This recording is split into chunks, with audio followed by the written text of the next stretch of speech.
Welcome to HortTube. My name is Jim Putnam and this is a Red Rocket Crape Myrtle.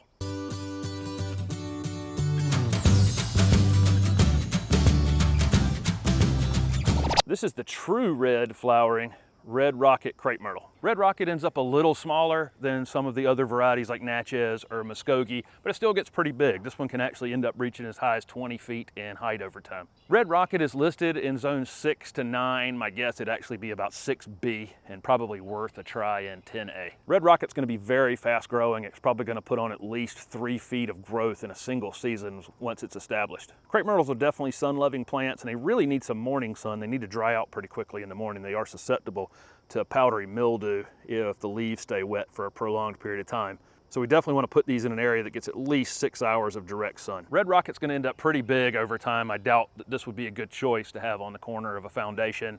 It would just outgrow the space in time. This one will get big enough to give you some shade. So if you wanted to put one around a patio, that would be great. You know, anywhere out on the edge of your property would be fantastic. This one looks fantastic with white anywhere near it. It makes this red even that much more showy. Of course, the primary feature of Red Rocket Crape Myrtles is this fire engine red flower. It does not have the yellow center in it like a lot of the other crepe myrtles like Dynamite. And so it's definitely a more red in the overall flower. I actually like Dynamite a lot. I like that yellow in the center of it actually, but both of the Dynamite and Red Rocket are probably the best red upright crepe myrtles that we have at this time. They're both very, very beautiful. The new foliage on Red Rocket is really, really nice. A lot of these newer introduction crepe myrtles have foliage and flowers on them, and these leaf out kind of a purpley red color. It's turned green, but it's left a little bit of that purple behind, which is very, very nice. The stems turn this reddish color, which is true on most crepe myrtles as the wood starts to harden off. It'll eventually get some exfoliating bark at the base. This one's a little too young to have that happen yet, which is really nice winter interest on all crepe myrtles. So it has a lot going on, and of course they're extremely long bloomed. They'll bloom in most of June and July and probably into August a little bit. I've included videos in the description of this video for planting woody trees and shrubs. Crepe myrtles are really super easy. Just don't cover anything that's not covered when you purchase it. Make sure you can see where the wood goes into the ground. Don't over mulch it. And don't put it in an extremely wet place. It would definitely not like that. If you're in an area that gets regular rainfall, once your crepe myrtles are rooted in the ground, you're really just not gonna have to do any watering on them to keep them alive. But in order to keep them flowering their best, you definitely wanna check on them in June and July when they're in peak flower. They can use a lot of water at that time. If they become abnormally dry, it'll just shut the flowering down.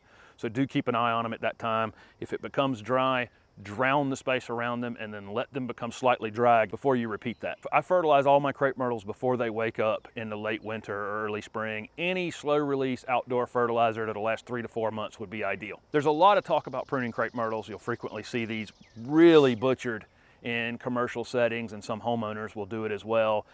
This thing blooms about 3 feet above wherever you cut it off at. So if you want the thing blooming at 12 feet, you can cut it off to 9 feet and it'll get back up to that height and bloom at that height. But the problem is over time, the trunk gets very, very thick, and then the new pieces are kind of wispy looking and it becomes odd looking over time. The landscapers can go and replace those trees if they become odd looking over time. It might not be something you'll want to tackle. These are actually very hard to get out of the ground once they anchor themselves in. So just pick a variety that kind of fits the height requirement that you have. There's crepe myrtles that get from 3 feet all the way to 30 feet. Crepe myrtles are susceptible to a few pests. Like I said, powdery mildew can be an issue if it's in an area that doesn't dry out quickly in the morning. They definitely have aphid problems on the newest growth in the spring, and you want to get that under control because it will cause a secondary problem called sooty mold later in the summer. Of course, Japanese beetles and other chewing insects love them as well. Overall, not a lot to do. I would get the aphids under control on them in the spring if you see those. And crepe myrtles are considered deer resistant. So what are you waiting for? I'm confident that if you live in an area that's warm enough, you can definitely grow Red Rocket Crape Myrtles. Thank you for watching my video, and if it was helpful, please hit the like button and subscribe to my channel for future videos. Also comment below with any questions you have about crepe myrtles. Thanks again.